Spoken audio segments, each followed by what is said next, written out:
Hey guys, it's David.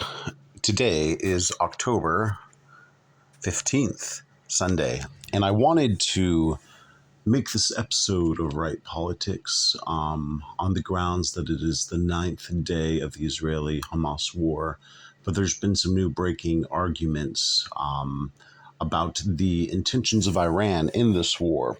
So the Iranian government released a statement that if Israel attacks Gaza, that there will be an earthquake, referring to a counterstrike by Iran to the Israeli people and to the Israeli government, and of course the Israeli military. And there's been a lot of people in Congress who are on the Republican side saying that if Iran actually strikes Israel, that America would have to get involved in a war.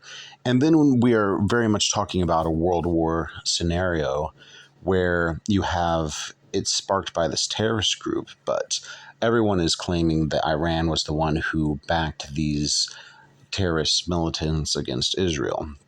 So you have Israel fighting back on the terrorists, and then if the Israelis attack Gaza, then Iran could get involved in the war, and then at that case, America would automatically join the war.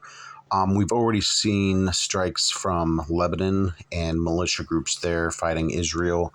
So, like traditional warfare, if you are an actual state that's recognized by the United Nations and you're fighting a terrorist group, it's still a war. The United States did it when they fought ISIS and Al Qaeda, although they were not fighting the Iraqi government or the Afghanistan government. They were fighting the terrorist organizations that were within the countries.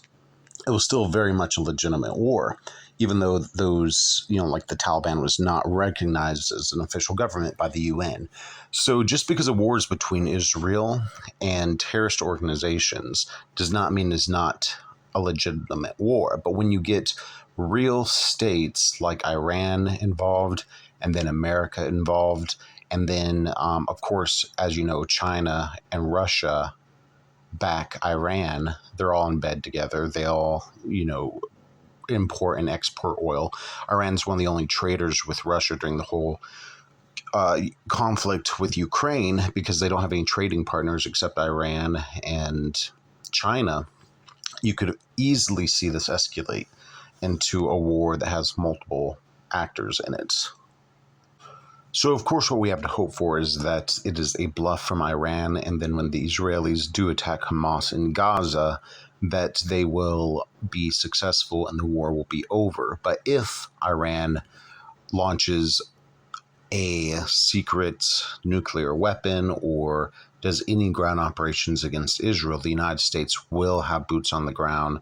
They're already prepared for it with the battleships in the sea right next to Israel, and it would be a ground war on the United States end because it's not going to be like Ukraine where they don't want to go against the bear Russia. They will actually put boots on the ground with Israel as one of our longest and pretty much only democracies in the Middle East. We do have friends, of course, in the United Arab Emirates and several other newer countries. But as far as Israel, it's like we go back so far. It would definitely be soldiers fighting side by side with Israeli soldiers against a power like Iran. So like I said, this would be introduced as a world war. Once there are more than 2 or 3 component states acting in this war, it would be a multiple front battle. And you have to understand, like I said in a previous video, Israel is the size of Tennessee. So you're talking about a country the size of Tennessee being attacked by a country the size of Iran or even being backed by Russia. It has to have the backing of the United States if that were to be the case, because they would be overwhelmed very, very quickly.